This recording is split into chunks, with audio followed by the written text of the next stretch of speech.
Liu Ruyan menatap perjanjian cerai yang sudah ditandatangani di atas meja teh, buku-buku jarinya memutih karena menekan. Dari lantai bawah terdengar suara minyak mendesis dan bisikan pelan antara ayah dan anak. Papa, Mama beneran gak makan? Sosisnya sudah meledak ini. SSST, Mama lagi istirahat. Dia gak lapar. Kita makan aja, kita sisain kuah buat dia. Liu Ruyan menggigit bibirnya. Perutnya keroncongan tak terkendali. Dia meraih koran dan membantingnya ke lantai dengan keras. Bajingan itu? Bukannya sudah janji mau pergi dengan bermartabat, kok malah nginep di ruang tamu pakai tenda? Hidup ini nggak bisa dilanjutin. Suasana perceraian yang serius tidak cocok. Saat Liu Ruyan pulang, sepatu hak tinggi merah setinggi 12 cm itu menginjak lantai marmer. Dengan suara nyaring beruntun seperti senapan mesin. Dia mengibaskan rambutnya, menimbulkan hembusan angin yang membuat tanaman hijau di rak sepatu dekat pintu bergoyang. Aku sedang berjongkok mengikat tali sepatu tuan-tuan. Si kecil baru saja menumpahkan yogur ke sepatunya. Mendengar suara, kami berdua serentak menengadah. Saling tatap dengan mata terbelalak. Tuan-tuan mengerutkan leher, tangan gemuknya menutup mulut. Dan matanya memberi isyarat padaku. Papa, monster udah balik lagi. Tanda bahaya. Aku memberinya kode dengan mata, memberi isyarat agar dia tenang. Hari ini Liu Ruyan mengenakan setelan kerja hitam. Rambutnya disanggul rapi. Wajahnya yang biasanya dingin kini seperti dilapisi embun beku, matanya tanpa kehangatan sedikit pun. Di tangannya ada map kertas coklat. Dia berjalan ke samping meja teh, lalu mengangkat tangannya dan membantingnya. Brak! Map itu jatuh ke meja dan meluncur setengah meter, hampir menabrak istana balok tuan-tuan. Fang Yuan, tanda tangan. Suaranya tidak keras. Tapi setiap kata seperti es batu yang dikeluarkan dari lemari es, keras dan menusuk. Aku menepuk debu di tanganku. Berdiri perlahan, berjalan ke arah map itu, mengambilnya dan mengeluarkan kertas di dalamnya. Perjanjian perceraian. Ukuran judulnya besar, tebal dan hitam pekat. Sepertinya takut aku rabun jauh. Aku membuka 2 halaman acak, pasal-pasalnya ditulis jelas. Pembagian harta, hak asuh anak, bahkan siapa yang dapat robot pembersih lantai pun ditulis. Liu Ruyan melipat tangan di dada, berdiri menungguku meledak, menungguku bertanya. Atau menungguku menangis terseduh-seduh dan memohon. Dagu dia terangkat sedikit, sudut itu sudah kukenal. Biasanya dia seperti itu saat memarahi wakil direktur perusahaannya. Aku menutup perjanjian itu, menggulungnya jadi seperti tabung. Mengetuk telapak tanganku, lalu menatapnya. Makan malam nanti iga bakar, gimana? Tuan-tuan sudah menginginkannya seharian. Wajah cantik Liu Ruyan tampak kaku, alisnya langsung berkerut menjadi 3 garis lurus. Dia pasti sudah membayangkan 100 reaksiku, tapi tidak pernah menduga ini. Fang Yuan? Suaranya naik 1 oktav. Kamu benar-benar bodoh atau pura-pura? Aku mau cerai sama kamu. Ini perjanjiannya, kenapa kamu malah ngomongin iga? Tuan-tuan di samping ketakutan setengah mati. Dia segera memeluk pahaku dan membenamkan wajahnya di celanaku, hanya menyisakan 2 mata bulat yang mengintip mereka. Aku mengulurkan tangan mengelus kepala tuan-tuan, menenangkannya dengan 2 usapan, lalu tersenyum. Bercerai juga harus makan, kalau tidak kenyang mana ada tenaga untuk pindah. Aku melempar surat perjanjian ke meja. Berbalik menuju dapur, tenang dulu, sayang, sekarang jam segini jalanan macet. Kantor catatan sipil juga sudah tutup. Kita ikuti prosedur, makan dulu. Setelah makan baru bagi harta. Liu Ruyan marah sampai dadanya naik turun. Naik turunnya itu ternyata cukup indah dilihat. Dia melangkah cepat, menghalangi di depan pintu dapur, dan langsung mencengkeram kerah bajuku. Aroma dingin yang samar menusuk hidung. Itu parfum langganannya, baunya cukup elegan. Hanya agak membuat orang menjaga jarak. Jangan bercanda denganku, matanya sedikit memerah. Tapi tatapannya tajam. Siang tadi, kamu ngapain di depan kompleks? Siapa perempuan itu? Kamu senyum-senyum seperti bunga, mau bantu diangkat kardus. Fang Yuan, aku menghidupimu, tapi ini balasanmu? Kasus terbongkar, ternyata salah sasaran. Aku memutar otak. Siang tadi, itu kan tetangga sebelah, Wang Jie, beli 2 kardus, kehabisan napas tidak bisa angkat, aku bantu. Sebagai balasan, dia memberiku 2 jeruk besar. Waktu itu aku memang senyum senang. Dapat 2 jeruk gratis, masa tidak senang? Melihat dia yang seperti siap menggigit, tiba-tiba aku ingin menggodanya. Penjelasan? Kalau penjelasan berguna, buat apa polisi? Lagi pula, dengan sikapnya yang sok tinggi menginterogasi orang, kalau aku langsung berlutut mengaku salah. Di mana harga diriku sebagai suami? Laki-laki harus tenang. Aku melepas tangannya dari kerahku dengan lembut. Merapikan kerah, dengan wajah polos, baik, karena kamu sudah melihat, aku tidak akan berpura-pura lagi. Liu Ruyan tertegun, matanya membelalak, air mata berputar di pelupuk mata. Sepertinya tidak menyangka aku sebodoh ini. Surat cerai 5.000, aku menggendong tuan-tuan, mencium pipi gemuknya, tapi rumah ini milikmu, mobilmu, anak perempuan harus ikut aku. Kita berpisah baik-baik. Setelah bicara, aku menggendong tuan-tuan menuju kamar tidur. Liu Ruyan berdiri di tempat, kepalan tangannya mengepal erat. Aku mendengar dia menggeretakkan gigi, Fang Yuan, kamu bajingan. Kembali ke kamar, Tuan-Tuan mengedipkan mata besarnya, menarik telingaku. Papa, kita benar-benar mau pergi? Aku tidak mau pergi. Boneka Barbieku belum mandi. Suara kecilnya terdengar cempreng, penuh kekecewaan. Aku menempelkan jari telunjuk di bibir. SSST. Siapa bilang mau pergi? Papa aja kamu main game baru. Namanya Survival Extreme. Aku membuka lemari, mengeluarkan beberapa kemejaku. Celana jeans, piyama tuan-tuan, mainan, semuanya kumasukkan ke koper. Sengaja membuat suara keras. Menarik resleting, roda koper bergemuruh di lantai, suaranya besar sampai ingin menembus lantai. Aku menarik koper, satu tangan menggandeng tuan-tuan, dengan gagah berani berjalan keluar kamar. Liu Ruyan masih berdiri di ruang tamu, membelakangi kami, menatap keluar jendela. Punggungnya tampak kesepian dan keras kepala. Mendengar suara, bahunya terangkat sedikit. Tapi tanpa menoleh, pergilah jangan kembali. Dia melontarkan kata itu dengan dingin. Baiklah, Kak Liu jaga diri, aku menjawab dengan sangat cepat. Lalu, aku menyeret koper dan langsung berbelok ke Douan. Berhenti di dekat jendela ruang tamu yang tidak jauh darinya, Liu Ruyan menunggu lama, tidak mendengar suara pintu terbuka atau tertutup. Tak tahan, dia menoleh, lalu dia melihat pemandangan yang membuatnya meragukan hidupnya. Aku membuka koper. Menarik tenda cepat yang kubeli tahun lalu dan belum pernah dipakai dari bawah sofa, lalu membukanya. Tenda terbuka, memenuhi sepertiga ruang tamu, aku dengan sigap merapikan alas anti lembab. Lalu menarik semua bantal dan selimut dari sofa ke dalamnya, mendekorasi bagian dalamnya menjadi empuk. Tuan-tuan bersorak gembira, langsung merangkak masuk sambil memeluk boneka beruangnya, berguling-guling di dalam. Ah, Papa, di sini besar sekali, seperti markas rahasia. Liu Ruyan tercengang total, dia menunjuk tenda hijau neon yang tidak cocok di tempat itu, jari-jarinya gemetar. Fang Yuan, apa yang kau lakukan? Aku menjulurkan kepala dari tenda, tersenyum sambil menatapnya. Pisah meja, kan? Di surat perceraian sudah tertulis, kedua belah pihak tidak cocok. Mulai hari ini pisah, aku pikir hotel di luar terlalu mahal, ruang tamu kita besar. Kalau kosong sayang, pinjamkan aku 2 hari, biaya listrik dan air aku yang bayar. Liu Ruyan marah hingga pucat, dadanya naik turun lebih hebat, dasar bajingan. Terima kasih, aku bilang sambil menarik resleting, jangan ganggu. Dengan satu tarikan, aku menutup resleting pintu tenda, memblokir tatapan pembunuhnya di luar. Melalui kain tipis tenda, aku melihat bayangan Liu Ruyan berdiri di luar lama, akhirnya dia menghentakkan kaki.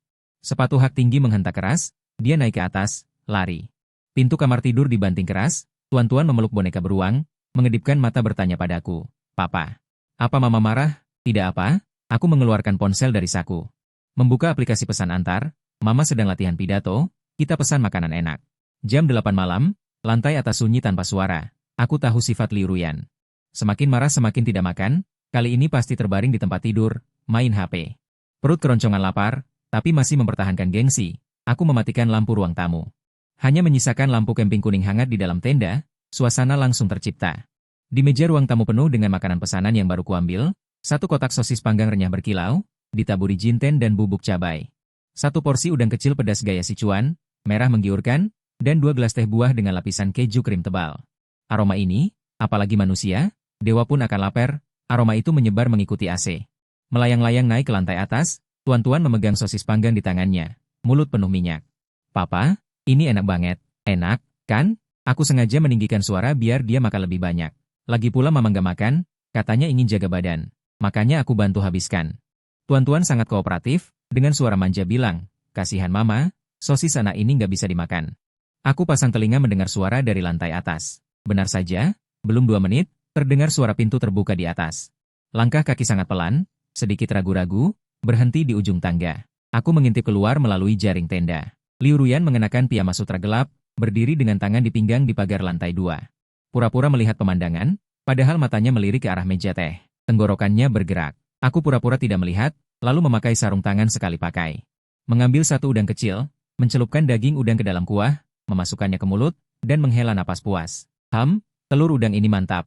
Tuan-tuan juga mengangkat gelas dan berteriak, minum susu ini ada pudingnya. Dari lantai atas terdengar dengusan dingin. Makanan sampah, Liu Ruyan melontarkan 4 kata dengan dingin, suaranya sedikit serak. Mungkin karena haus. Aku merangkak keluar dari tenda, tangan memegang segelas jus grapefruit yang belum dibuka. Sambil melambai ke arah lantai atas, Bu Liu, sedang inspeksi kerja?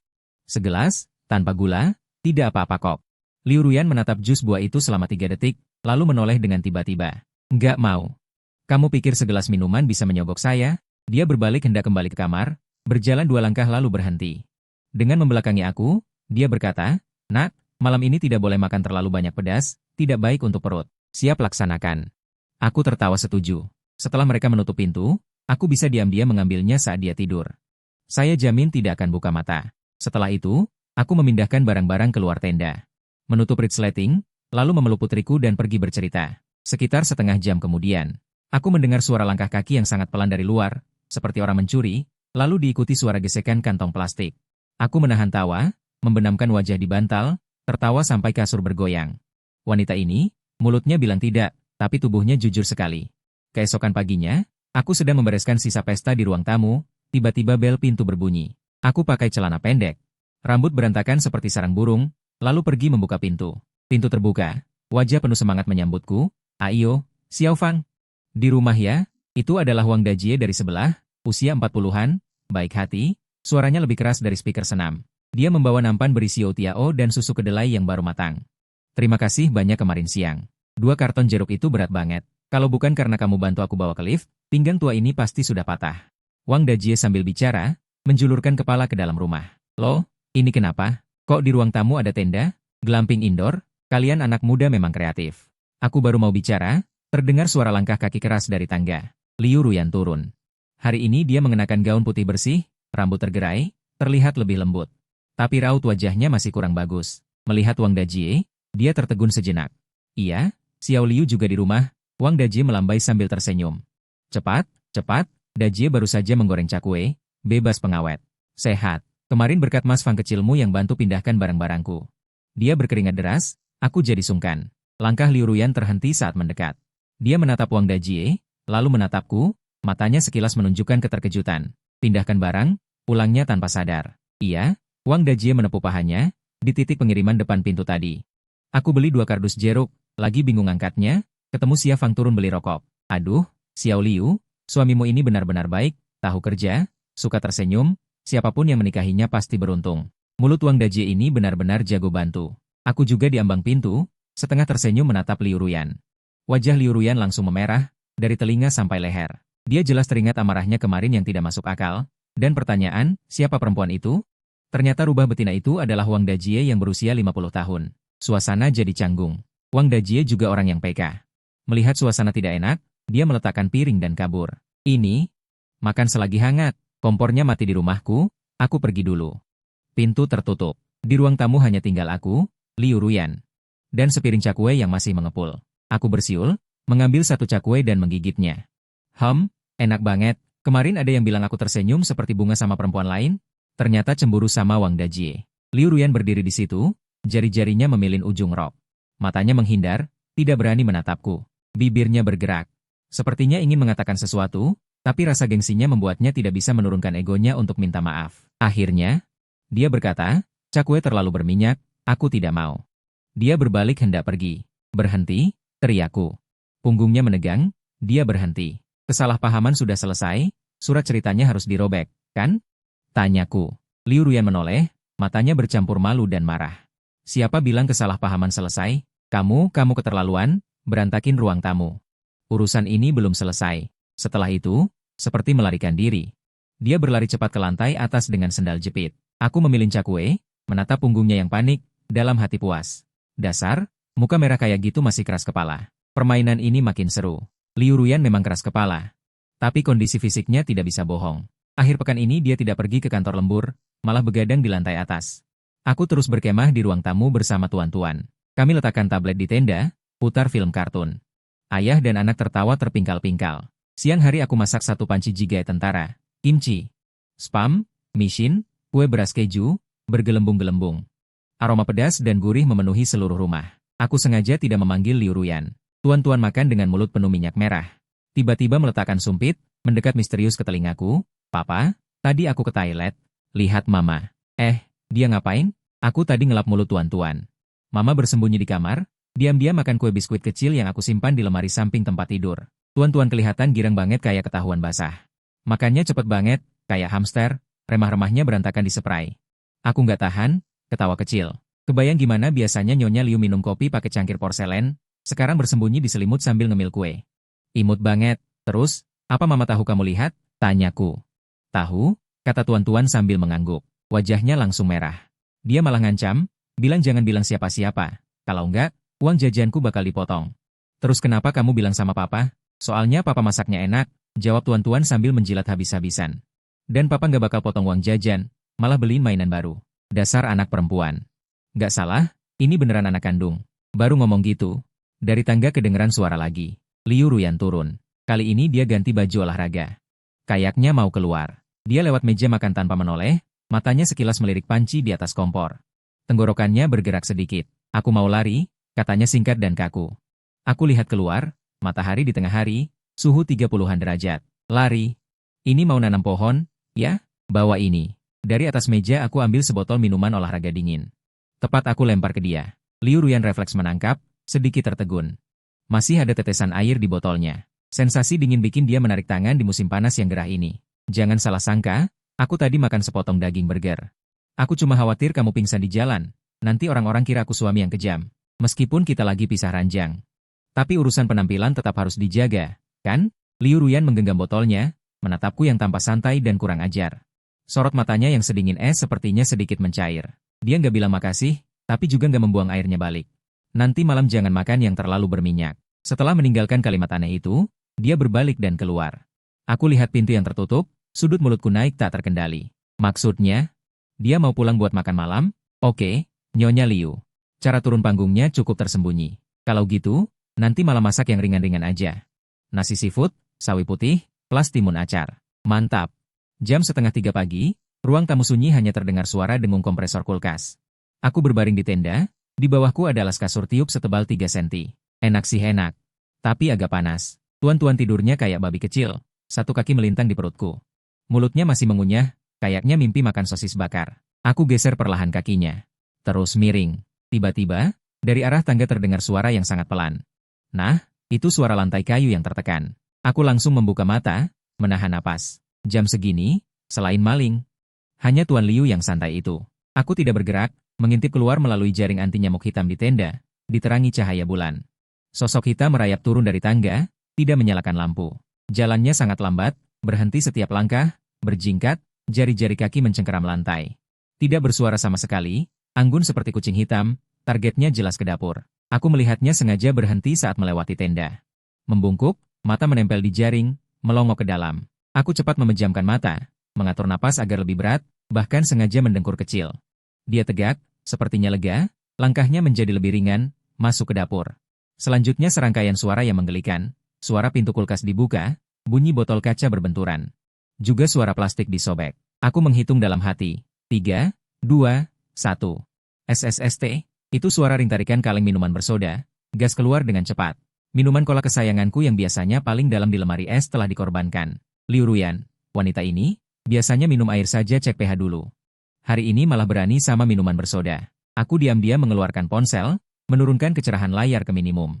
Membuka WeChat, mencari foto profilnya. Foto profilnya adalah pemandangan gunung bersalju yang dingin dan elegan. Gunung bersalju. Aku mengetik beberapa kata, tekan kirim. Minum sedikit saja, itu merusak saraf. Oh, bukan. Bikin gemuk. Dari dapur langsung terdengar suara batuk-batuk hebat, lalu suara gelas diletakkan tergesa-gesa. Sampai menjatuhkan sesuatu. Aku menyelipkan ponsel ke bawah bantal, menarik selimut menutupi kepala. Tubuh menggulung.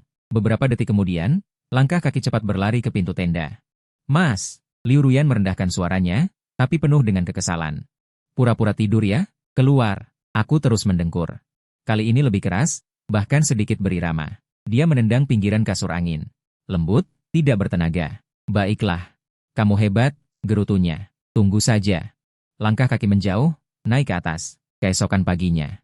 Saat aku bangun, kola yang sudah diminum setengah tergeletak di tengah meja kopi, di bawahnya ada selembar uang 100.000. Ditulisi 2 kata dengan lipstik, habis dibeli. Aku mengambil uang itu, menjentikannya. Mendengar suara jentikan, ini bukan bayar kola, ini. Tuan Liu memang Tuan Liu. Minum kola curian pun punya gaya CEO yang memelihara gigolo. Senin pagi, seharusnya Liu Ruyan pergi ke kantor untuk absen dan memarahi manajer. Tapi dia tidak pergi. Dia memakai jas putih yang dipotong rapi, duduk di meja makan. Di depannya ada laptop, di telinga headset Bluetooth, ekspresinya serius seperti sedang menegosiasikan bisnis miliaran. Saat aku bangun, tuan-tuan masih tidur. Aku mengusap rambutku yang berantakan. Tenggorokanku terasa kering, aku ingin ke dapur ambil air. Aku memakai piyama dinosaurus, 1 set. Ini piyama yang diminta tuan-tuan tahun lalu waktu ulang tahunnya. Warna hijau, di punggung ada duri-duri lunak. Di belakang, ada ekor panjang yang bergoyang-goyang kalau jalan. Aku setengah sadar membuka resleting tenda. Merangkak keluar, menyeret ekor hijau itu, menguap, menggaruk pantat, jalan sempoyongan ke ruang makan. Saat lewat di belakang Liu Ruyan, aku sama sekali tidak sadar masalahnya besar. Aku bahkan berhenti, membungkuk, mengintip layar komputernya. Siapa itu? Botaknya parah banget, aku bergumam, lalu ambil piring buah di meja, ambil sepotong melon. Udara tiba-tiba membeku. Suara Liu Ruyan yang sedang bicara berhenti mendadak. Dia perlahan, seperti robot, menoleh. Menatapku, matanya bukan api amarah, tapi keputusasaan yang ingin memotong-motongku. Aku mengunyah melon, berkedip. Lalu aku lihat di layar komputer, 9 kotak video, para eksekutif berdasi rapi. Mulut mereka semua terbuka lebar, bisa masukin telur. Apalagi paman botak itu, matanya hampir jatuh ke ujung hidung. Direktur Liu, suara hati-hati dari komputer. Yang baru lewat tadi, itu maskot perusahaan yang baru dirancang. Aku menunduk lihat bulu hijau di badanku, lalu lihat ekor yang tidak bisa disembunyikan di belakang. Bukan. Aku telan melon itu, lambaikan cakar ke kamera. Aku dinosaurus peliharaannya, namanya Fang Yuan. Lanjutkan saja, melonnya manis. Setelah itu, aku tarik topeng kepala dinosaurus ke atas, tutupi muka, serat ekor, dengan gaya berjalan T-Rex yang lebay, kabur dari tempat kejadian. Dari belakang, terdengar suara laptop dibanting keras. Brak, lalu suara kursi jatuh. Fang Yuan, teriakan Liu Ruyan tembus 2 dinding. Aku sembunyi di dapur, bersandar di kulkas, jantung berdebar kencang, tapi sudut mulutku tidak bisa kutahan turun. Selesai, ini bukan masalah cerai lagi, ini masalah dibunuh. Jam 11 siang, Liu Ruyan masih di lantai atas merajuk. Mungkin dia sedang mikir gimana jelasin ke dewan direksi soal peliharaan dinosaurus hijau di rumah. Bel pintu berbunyi lagi. Kali ini tekanannya cepat, terus-menerus, kayak nagih utang nyawa. Hatiku langsung dak-dikduk. Irama ini, aku hafal. Aku lihat lewat lubang pintu. Benar saja, rambut pendek keriting. Leher pakai syal sutra bermerek, tangan bawa 2 termos. Ibu mertuaku, Nyonya Zhao. Wanita ini galak, pensiunan kepala sekolah. Tatapan matanya saja, pria dalam radius 5 meter pasti langsung tegap, tarik perut, angkat dagu. Aku cepat-cepat lihat ke ruang tamu. Tenda, mainan berserakan, dan kotak makanan delivery di atas meja. Kalau sampai Nyonya Zhao lihat ini, tuduhanku sebagai laki-laki yang numpang hidup pasti terbukti. Tapi tidak bisa tidak buka pintu. Dia pasti punya kunci cadangan. Aku tarik napas dalam, pasang senyum paling manis, lalu buka pintu. Bu, kok datang? Panas-panas begini? Ayo masuk, ayo masuk. Nyonya Zhao dorong kacamatanya, pandang aku dari atas ke bawah. Aku masih pakai celana pendek dan kaos dalam. Kaki pakai sandal jepit. Nak Fang, bukan ibu mau marah. Jam segini masih berpakaian sembarangan. Dia sambil bergumam. Lalu ganti sandal, masuk ke dalam. Dan kemudian, dia lihat tenda hijau neon segede gajah di tengah ruang tamu. Langkah Nyonya Zhao berhenti. Dia menoleh. Dia menatapku dengan tajam. Soal renovasi rumah, masih bocor juga. Pikiranku bekerja cepat, aku sedang mencari alasan untuk bilang ini pengalaman mengasuh anak, tiba-tiba tuan-tuan keluar dari tenda. Melihat nenek, hatinya dingin. Papa dan mama pisah rumah. Aku dan papa tidur di tenda, mama tidur di atas. Ucapannya polos. Ucapan itu fatal. Rasanya seperti petir menyambar ubun-ubunku. Wajah Bu Zhao langsung terlihat muram. Dia membanting termos di meja. Pisah rumah, 2 kata itu keluar dari sela-sela giginya. Mana Liu Ruyan? Suruh dia turun. Aku baru saja mau naik ke atas memanggil, Liu Ruyan sudah muncul di ujung tangga. Dia sudah ganti baju rumah. Melihat pemandangan itu, raut wajahnya juga menunjukkan kepanikan. "Ma, kenapa ibu datang tanpa bilang-bilang?" Bu Zhao menunjuk tenda. Jarinya gemetar. "Kalian ini mau main drama apa? Hidup baik-baik saja. Kenapa pisah rumah? Apa Fang Yuan bikin kamu marah lagi?" Aku segera menunduk. Memasang ekspresi anak bodoh yang salah dan tidak berani bicara. Liu Ruyan menatapku, menggigit bibir. Sesuai skenario, sekarang dia harus mengadu semua kelakuanku yang jahat, lalu Bu Zhao bersamanya menghajarku. Tapi Liu Ruyan tiba-tiba menghela napas. "Tidak, Ma. Tuan-tuan mau main kemah. Aku malas repot, jadi biar dia dan nak tidur di lantai bawah." Aku cari ketenangan. Aku terkejut menatapnya, dia menutupiku. Bu Zhao curiga menatapnya, lalu menatapku. "Benarkah?" "Benar." Liu Ruyan turun, merangkul lengan Bu Zhao sambil merajuk. "Ibu bawa apa? Aku belum sarapan, lapar banget." Bu Zhao baru lega, membuka termos. "Tahu kamu sibuk. Ibu rebuskan sup ayam hitam. Lihat kamu, beberapa hari ini pasti begadang lagi. Wajahmu pucat sekali." Sambil menuang sup, dia menoleh memarahiku. "Kamu juga, Fang Yuan. Jangan tiap hari ajak anak main sembarangan. Lebih perhatikan Ruyan. Lihat dia kurus." Aku mengangguk terus. Iya, Ma, teguran ibu benar. Sebentar lagi tendanya akan kubongkar." "Bongkar apanya?" Bu Zhao melototiku. Tuan-tuan suka, biarkan dia main. Pindahkan tenda ke balkon, jangan menghalangi jalan. Wah, baiklah, di rumah ini, posisiku memang kalah dari tenda. Saat makan, Liu Ruyan terus menunduk minum sup, tidak berani menatapku. Kakiku di bawah meja sedikit menyentuh kakinya. Dia menarik mundur. Tidak menghindar, malah menginjak kakiku keras-keras, sakitnya sampai nasi hampir muncrat dari mulutku. Sepertinya masalah ini belum selesai, setelah Nyonya Zhao pergi. Suasana di rumah kembali membeku. Liu Ruyan duduk di sofa, menatapku dengan dingin. Mas Fang Yuan, jangan kira aku akan terkesan hanya karena kau diam tadi. Soal perceraian, beli wagyu, nanti malam aku panggang steak. Saat mendengar wagyu, mata Liu Ruyan berkilat. Dia karnivora sejati, tidak bisa hidup tanpa daging. Terutama tidak bisa menolak tekstur wagyu kelas atas yang lumer di mulut. Terserah, katanya singkat, lalu mengambil tablet dan melanjutkan melihat laporan. Aku bersiul, ganti sepatu, dan langsung pergi ke supermarket impor di bawah. Memilih 2 potong ribeye kelas sake, juga mengambil stik keju kesukaan tuan-tuan, dan 1 kotak besar durian Musang King favorit Liu Ruyan. Belanjaan ini setidaknya 2.000. Sampai di kasir, scan, memasukkan ke tas. Aku mengeluarkan ponsel, membuka Alipay. Dengan cekatan menunjukkan kode pembayaran. Bip, suara scanner berbunyi. Lalu kasir wanita muda itu mengangkat kepalanya. Menatapku dengan ekspresi menyesal. Maaf, Tuan, saldo tidak mencukupi. Aku terkejut, mustahil. Aku menggunakan pembayaran intim, terhubung dengan kartu istriku. Limitnya 100.000, coba lagi. Aku scan sekali lagi, tetap gagal. Saat itu, notifikasi muncul di ponsel, layanan pembayaran intim Anda telah dicabut oleh pihak lawan. Aku menatap layar, marah tapi tertawa. Bagus, Kak Liu. Kau main licik, ya? Blokade ekonomi? Kau ingin memaksaku ke jalan buntu? Para ibu-ibu di antrean belakang sudah mulai mengomel tidak sabar. Pandangan kasir kecil itu berubah dari pelanggan terhormat menjadi, apa laki-laki ini diusir karena jadi benalu? Aku menarik napas dalam-dalam. Tetap tersenyum. Maaf, jaringannya agak bermasalah. Aku cepat beralih ke kartu bangku sendiri. Saldo, 356,50 yuan. Ini sisa uang sakuku bulan lalu dari jual perlengkapan game. 2 potong steak ini 1.800, tidak bisa beli. Aku mengeluarkan steak dari keranjang belanja, juga durian. Anu, ini tidak jadi. Tiba-tiba ingat daging sapi di rumah belum habis. Aku hanya menyisakan stik keju. Juga 1 bungkus mie instan daging sapi rebus. Ini saja. Bayar. Saat keluar supermarket, aku melihat kantong berisi barang-barang yang dingin ini, di hatiku membara semangat juang. Baik, Direktur Liu, kau potong perbekalanku. Jangan salahkan aku jika memakai cadangan strategis. Sampai di rumah, Liu Ruyan melihat mie instan di tanganku.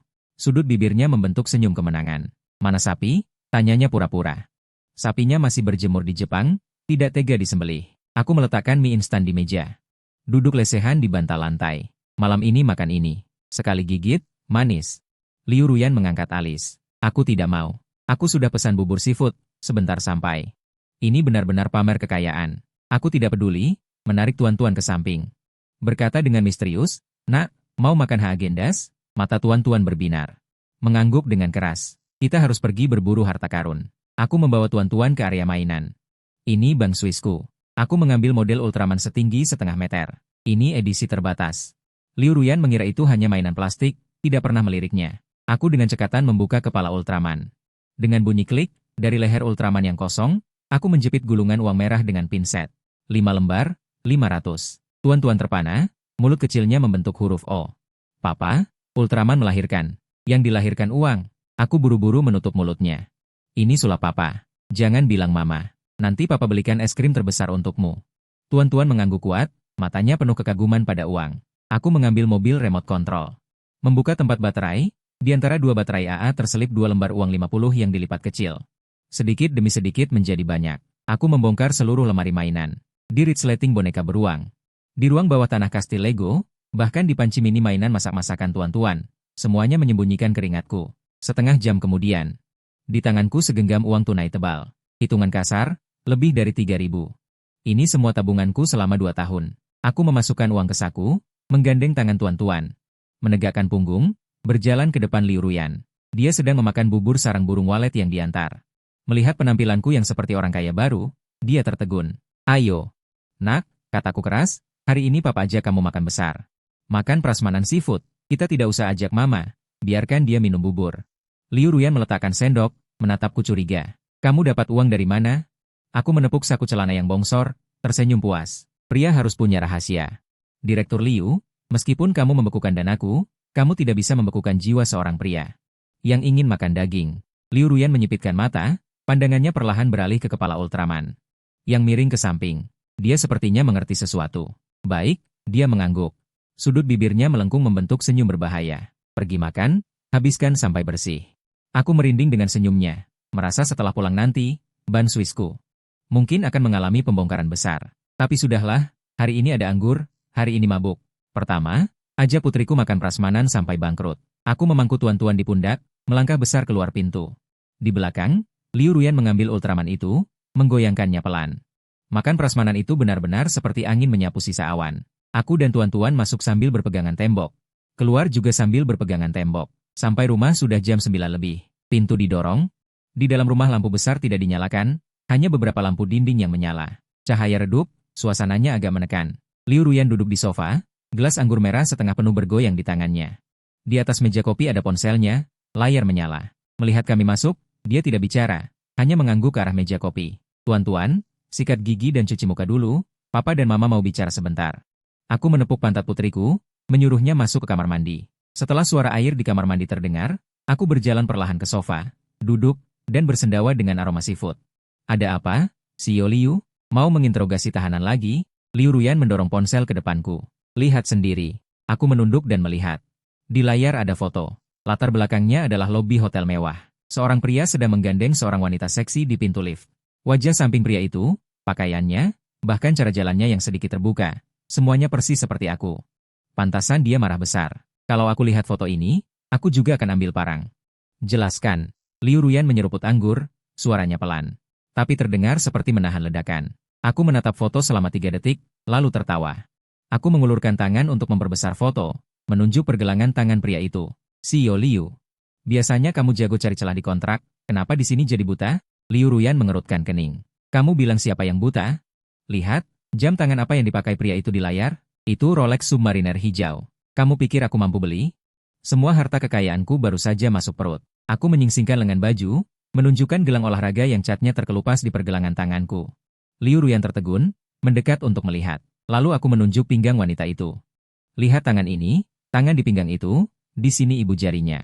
Sendi ini, sudut tekukannya salah. Dan ini 6 jari. Liu Ruyan membelalakan mata, melihat lebih dekat, tangan itu memang aneh. Ada tambahan segmen kabur. Ini hasil rekayasa, yang biasa disebut P. Tekniknya payah. Aku melempar ponsel kembali padanya, lalu bersandar di sofa. Mungkin saingan bisnismu yang ingin mengacaukan pikiranmu, sengaja membuat barang menjijikan ini dan mengirimnya padamu. Hasilnya, kamu benar-benar terpancing.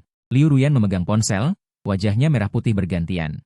Dia peduli jadi kacau. Wanita yang biasanya cerdas, saat melihat bukti suami selingkuh, otaknya juga korslet. Jadi, suaranya mengecil. Kamu tidak pergi ke hotel? Ngapain ke hotel? Mau nebeng AC? Aku memutar mata. Aku setiap hari di rumah jaga anak, pergi paling jauh ke pasar. Mana ada waktu luang untuk keluar? Liu Ruyan diam, menunduk. Melihat anggur merah yang berayun di gelas, menggigit bibir bawah, ekspresinya malah sedikit cemberut. Ruang tamu hening sejenak. Aku rasa suasananya terlalu serius. Aku merogoh saku, mengeluarkan kantong plastik. Isinya satu paha ayam goreng yang aku selundupkan dari restoran prasmanan. Meskipun sudah dingin, tapi masih wangi. Aku merobek kantong. Aku menggigitnya keras-keras. Bunyi renyah, kriuk. Suara renyah itu seperti memecahkan semacam batasan. Liu Ruyan tiba-tiba meletakkan gelas anggurnya di atas meja. Kedua tangannya menari-nari tanpa daya. Bahunya mulai berguncang, dia menangis. Aku masih memegang paha ayam. Agak panik, ini tidak sesuai skenario dengan karakternya. Setelah tahu dirinya salah, bukankah seharusnya dia marah besar dan mengusirku? Atau keras kepala berkata, Lala tidak akan hinggap di telur yang retak, kenapa malah menangis? Hei. Aku membawa paha ayam yang sudah digigit setengah, mendekat dan berkata, Kak Liu, jangan seperti ini.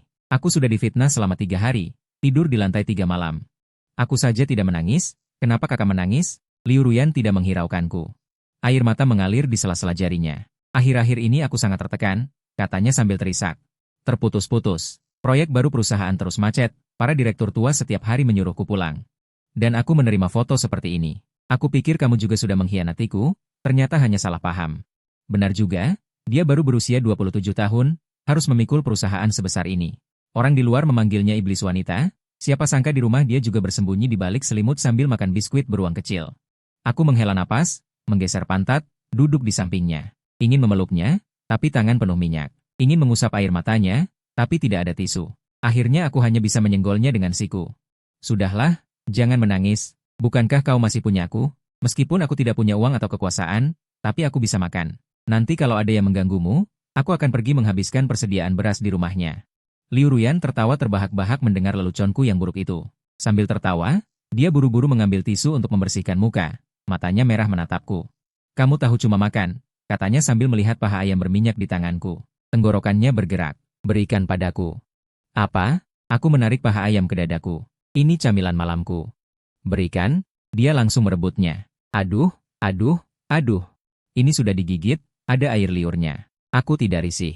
Liu Ruyan merebut setengah paha ayam itu, tidak peduli penampilan, dan menggigitnya besar-besar. Ekspresinya seperti menggigit musuh bebuyutan, galak tapi juga imut. Melihat pipinya yang menggembung, hatiku tiba-tiba menjadi sangat lembut. Sudahlah, keluarga ini untuk sementara tidak akan bubar. Setelah malam itu, entah kemana surat perceraian disembunyikan Liu Ruyan. Pokoknya tidak muncul lagi di meja kopi. Pagi harinya, aku sedang berganti pakaian di dalam tenda. Liu Ruyan turun dari lantai atas, membawa sebuah tas kertas yang elegan. Dia berjalan ke pintu tenda, menendang alas tenda dengan ujung sepatu. Keluar, aku menjulurkan kepala dengan badan telanjang. Ada apa? Mau menyita uang tabungan rahasiaku lagi? Mendengar uang tabungan rahasia, ekspresinya sedikit tidak natural. Kemarin saat kami tidak ada, dia memang menggeledah uang yang kusembunyikan di berbagai sudut, tapi tidak diambil. Dia malah membukakan kartu kredit untukku, menyetor semua uang tunai itu, dan menambahkan 50.000. Katanya, jangan masukkan uang ke kepala Ultraman, kelihatannya rendah.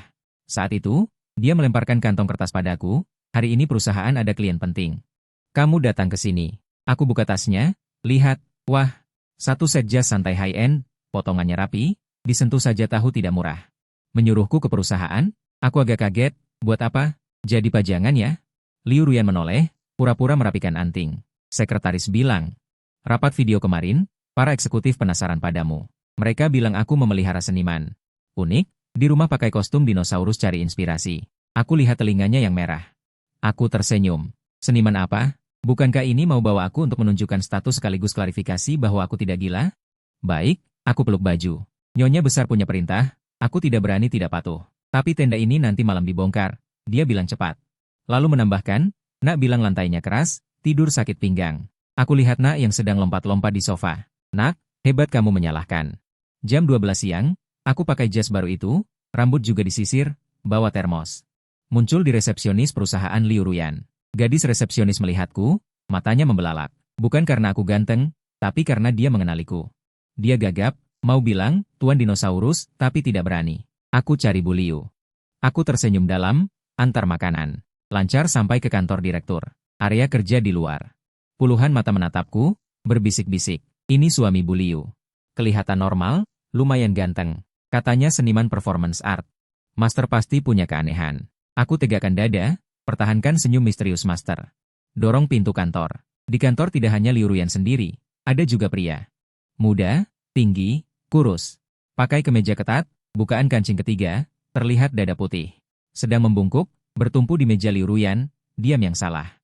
Jarinya menunjuk-nunjuk di layar komputer Liu Ruyan. Ruyan, lihat desain ini, bukankah penuh ketegangan? Suara pria itu agak manis, bikin merinding. Liu Ruyan sedikit mengerutkan kening, badannya mundur, jelas tidak nyaman dengan jarak itu. Melihatku masuk, matanya berbinar, seperti melihat penyelamat. Kamu datang. Pria itu tegak, berbalik.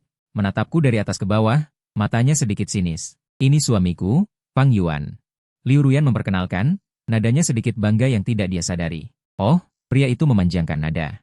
Mengulurkan tangan, lembek. Aku Kamen, direktur kreatif baru perusahaan. Dengar Mas Fang di rumah jaga anak, pasti capek ya. Seorang pria bisa tinggalkan karir demi keluarga. Benar butuh keberanian. Kata-kata itu kedengarannya pujian, tapi sebenarnya penuh sindiran tentang hidup dari istri. Aku lihat tangannya yang terawat lebih halus dari tangan wanita, tidak salah dengar. Aku langsung taruh termos itu dengan keras di meja. Tidak capek, bahuku sedikit gemetar.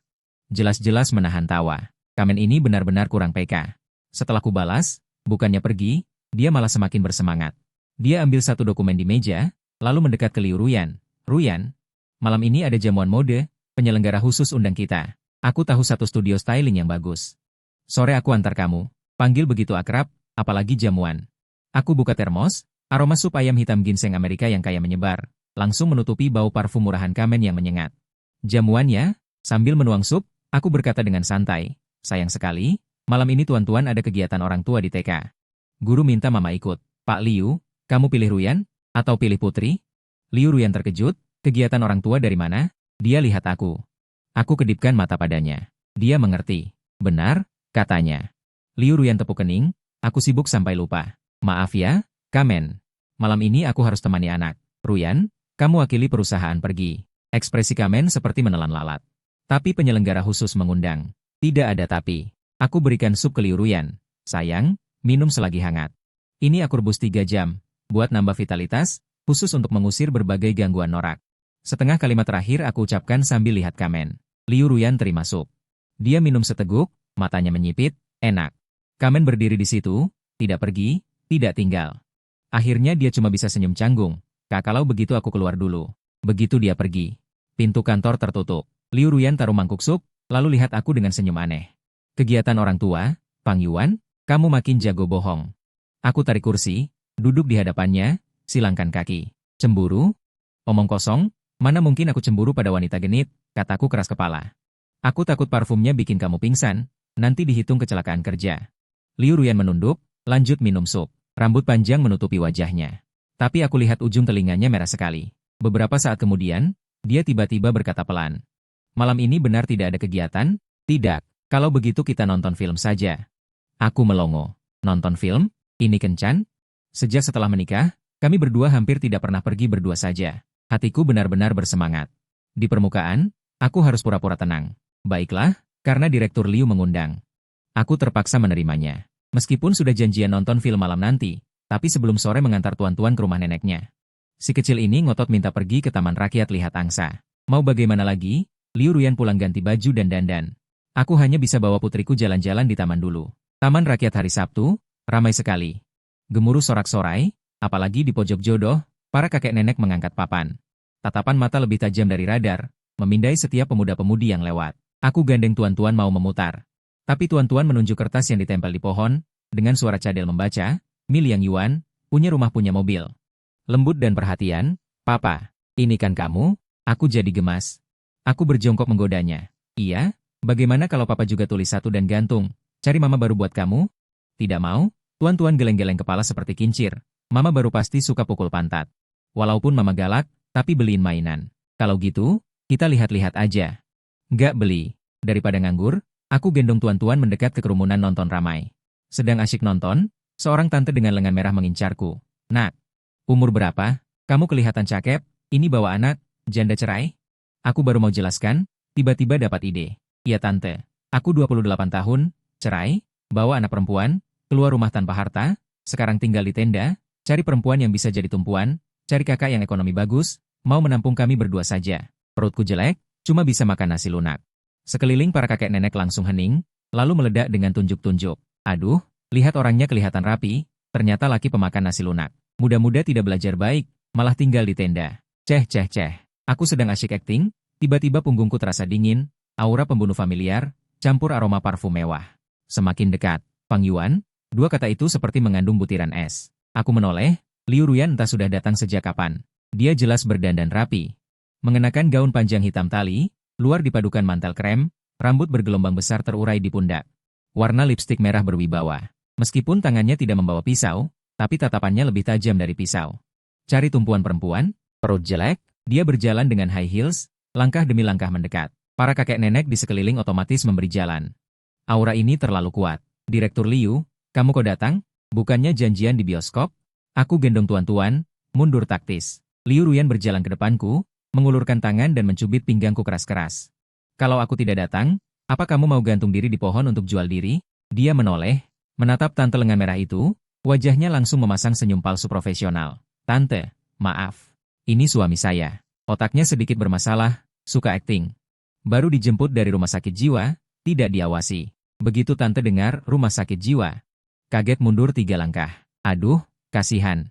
Tampan-tampan ternyata orang gila. Nak, kamu berat. Liu Ruyan langsung menjambat telingaku, pulang minum obat. Aku menekan mulutku sendiri saat dia menyeretku keluar dari kerumunan. Tuan-tuan tertawa terbahak-bahak dalam pelukanku sampai kami naik ke mobil. Baru setelah itu Liu Ruyan melepaskan tangannya, ekspresi dingin di wajahnya langsung mencair, dan dia tidak bisa menahan tawa kecil. Mas Fang Yuan, kamu kekanak-kanakan sekali. Berani-beraninya kau mengacau di sudut perjodohan. Aku mengusap telingaku, melihatnya tersenyum seperti bunga, hatiku bergetar. Bukankah ini contoh buruk untuk putri kita? Biar dia tahu, kalau cari jodoh jangan lihat tampang doang. Tapi juga lihat apakah ada istri cantik dan galak. Liu Ruyan melirikku sinis, lalu menyalakan mobil. Jangan banyak omong. Setelah antar tuan-tuan, malam ini kau traktir. Cahaya temaram, alunan jazz santai. Dia memesan 2 gelas Long Island Iced Tea. Namanya teh, tapi kadar alkoholnya tinggi. Dijuluki minuman mabuk. 2 gelas masuk. Pandangan Liu Ruyan mulai sayu, pipinya seperti diolesi 2 gumpalan merah, merah merona. Dia menyangga dagu dengan satu tangan. Tangan yang lain meraihku, dengan lembut mengaitkan jari kelingkingku. Mas Fang Yuan, suaranya lembut. Dengan sedikit sengau, sama sekali tidak seperti wibawa Direktur Liu biasanya. Seperti kucing yang manja. Aku di sini. Aku membalikkan tangan, menggenggam tangannya, telapak tangannya panas membara. Katakan, dulu kenapa kau menikahiku? Ini pertanyaan mematikan. Aku menjawab serius, karena kau cantik, pintar, kaya, dan juga buta mau sama aku. Liu Ruyan menggeleng. Tersenyum konyol, bohong. Dulu temperamenku jelek sekali. Lembur terus, kencan pun di kantin kantor. Orang bilang aku mesin kerja tanpa perasaan. Dia mendekatkan wajahnya, aroma alkohol bercampur parfum membuatku sedikit pusing. Sebenarnya saat aku lihat foto itu, aku percaya. Bukan aku tidak percaya padamu. Aku tidak percaya pada diriku sendiri. Matanya kembali memerah. Aku tidak bisa manja. Tidak bisa masak, pulang ke rumah selalu cemberut. Aku takut kau membenciku karena tidak bisa. Takut kau merasa rumah ini terlalu dingin. Takut kau benar-benar cari perempuan lembut untuk menggantikanku. Hatiku bergetar hebat. Ternyata, wanita kuat yang tegas di luar ini. Menyembunyikan kegelisahan yang begitu dalam. Semua sikap dingin dan pertengkaran tak masuk akalnya itu, sebenarnya hanya cara canggung untuk memastikan. Apakah kau masih peduli padaku? Aku berdiri, berjalan ke sampingnya. Memeluknya. Bodohnya kamu. Aku mengusap telinganya yang panas. Aku suka kamu yang dingin begini. Kalau kamu cerewet seperti Mak Wang, aku malah nggak tahan. Lagi pula, siapa bilang kamu tidak lembut, saat kamu curi-curi makan biskuit beruang kecil? Itu yang paling lembut. Liu Ruyan membenamkan wajah di dadaku, menggesekkan kerah jasnya. Mas Fang Yuan, aku mau pulang. Baik. Pulang. Pulang mendirikan tenda. Dia mendongak. Matanya penuh dengan sedikit kelicikan dan gairah. Aku dengar dari tuan-tuan, elektronik itu elastisitasnya bagus sekali. Tenggorokanku menegang. Ini petunjuk, oh astaga. Ini petunjuk langsung. Kalau aku tidak mengerti, apa aku ini dinosaurus? Ayo, aku tarik dia pulang untuk menguji barangnya. Sampai di rumah, pintu ditutup. Tenda hijau terang di ruang tamu masih berdiri tegak di sana. Aku berjalan mendekat, memeluknya dari belakang. Tanganku menutupi tangannya, hatiku sudah pasrah. Tirai tenda terbuka. Di dalamnya terhampar karpet lembut, dan beberapa boneka binatang milik tuan-tuan yang tertinggal. Liu Ruyan merayap masuk, langsung berbaring di kasur tiupku. Rambut panjangnya terhampar. Bagai sekuntum mawar hitam yang mekar. Dia menepuk-nepuk tempat di sampingnya, masuklah. Aku merayap masuk ke tenda. Ruang tiba-tiba terasa sempit dan mesra. Di sini memang lebih menarik daripada di ranjang. Dia mengulurkan tangan, melingkarkan leherku. Matanya sayu. Fang Yuan, sendirian saja tuan-tuan, apa tidak kesepian? Aku bertumpu di atasnya, menatap wajahnya yang merah padam. Kenapa? Ini mau meluncurkan proyek baru. Ya, Liu Song? Dia hanya mengusap-usap dadaku sambil membuat lingkaran. Proyeknya siap. Anak kedua. Kamu mau terima proyek ini? Proyek ini terlalu besar. Aku takut tidak sanggup menjalankannya. Aku sengaja menggoda dia. Jangan banyak omong. Liu Ruyan berbalik, langsung menekanku ke bawah. Kamu tidak punya hak untuk menolak. Malam ini tidak boleh bermalas-malasan. Malam itu, tenda lipat seharga 200 yuan di ruang tamu kami, mengalami ujian kualitas paling berat sejak pertama kali keluar pabrik. Aku harus mengakui, elastisitas tenda toko ini memang lumayan. Hanya saja kedap suaranya kurang bagus. Untungnya tuan-tuan tidak di rumah, kalau tidak, besok pasti akan bertanya lagi. Papa? Apa di dalam tenda ada serigala besar yang berkelahi? Seminggu kemudian, adalah hari peringatan pernikahan kami yang kelima. Kali ini tidak ada pertengkaran, tidak ada perang dingin, juga tidak ada surat cerai. Liu Ruyan pulang kerja lebih awal, dan memesan pesan antar dari restoran Michelin. Makan malam dengan lilin. Di tengah makan, dia mengeluarkan kotak beludru yang indah, mendorongnya ke hadapanku. Coba buka dan lihat. Aku membukanya. Wah, sebuah jam tangan Rolex, Greenwater Ghost, yang baru. Ini asli atau palsu? Tanganku gemetar. Tentu saja asli. Liu Ruyan memotong daging steaknya, berkata dengan santai. Biar lain kali kamu tidak kehilangan percaya diri saat disombongi orang. Lagi pula, Suamiku kalau keluar tidak boleh kelihatan terlalu melarat. Kata-kata ini sungguh sombongnya menggemaskan. Kalau begitu, aku juga punya hadiah untukmu. Aku membungkuk, mengangkat dari bawah meja sebuah kotak kardus bertempel resi pengiriman. Bungkusnya sangat sederhana. Kontrasnya sungguh menyolok dengan jam tangan, Green Water Ghost, itu. Liu Ruyan tertegun. Apa ini? Buka saja bungkus kirimannya. Dia ragu-ragu, lalu menggunakan pisau steak untuk menyobek selotip. Saat kotak terbuka, aroma pedas yang akrab dan menggoda langsung menyengat hidung. Isinya satu kotak penuh. Wei Long, Dada Oro, King Sushao, Mo Yushuang, semuanya stik pedas. Mata Liu Ruyan langsung berbinar. Kilauannya lebih terang dari saat melihat berlian. Sejak dia menjadi presdir, demi menjaga citra dan tubuhnya. Udah pinjam mulut ini beberapa tahun, tapi aku tahu, dia mimpi tengah malam pengen banget makan. Fang Yuan, dia telan ludah. Kamu ini mau bikin aku jerawatan ya? Gak apa-apa. Aku buka sebungkus daoro, sodorkan ke mulutnya. Aku suka kok meski kamu jerawatan. Makanlah, hari ini hari libur, kalori gak dihitung. Liu Ruyan lihat sekeliling, pastiin tirai semua tertutup.